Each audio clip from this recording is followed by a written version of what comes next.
लोकसभेच्या निवडणुका आणि छत्रपती संभाजीनगर म्हणजे जुना औरंगाबाद एकेकाळी शिवसेनेचा बालेकिल्ला। बाळासाहेबांचं एक डायलॉग, खान विरुद्ध बाण, आणि लगातार 4 टर्म खैरे होतात खासदार। त्यानंतर होतो एक मोठा पराभव।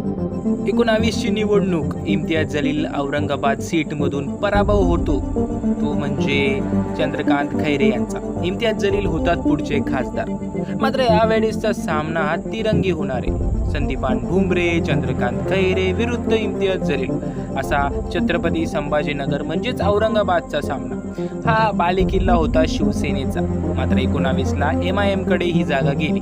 मात्र उद्धव ठाकरेंनी कंबर कसलेली आणि यावेळेस चंद्रकांत खैरे हे मैदानात आलेले आहेत आणि सुरुवातीला सर्वेनुसार सुद्धा आणि मतदान झाल्यानंतर सुद्धा छत्रपती संभाजीनगर मध्ये चंद्रकांत खैरे यांचं पारडं जड दिसतंय। इम्तियाज जलील यांनी खूप काटेकी टक्कर दिलेली, कट टू कटचा सामना झाला होता हा।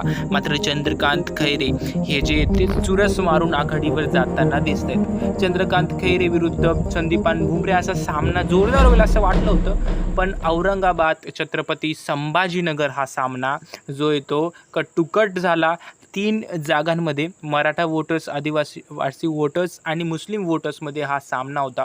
प्रत्येक वोट बँक कोण ताणतं याकडे सर्व मतदारसंघाचं लक्ष होतं। आता जलील जर इथून जिंकून आले तरी सुद्धा शंका वाटायला नको, कारण शेवटच्या टप्प्यातलं मतदान। चंद्रकांत खैरे यांचं पारडं जड दिसते, कारण भुमरेंचा म्हणावा तसा प्रचार झाला नाही। जलील अडकलेत फेऱ्यात आणि अपक्षांनी भरपूर मतं खाल्ली।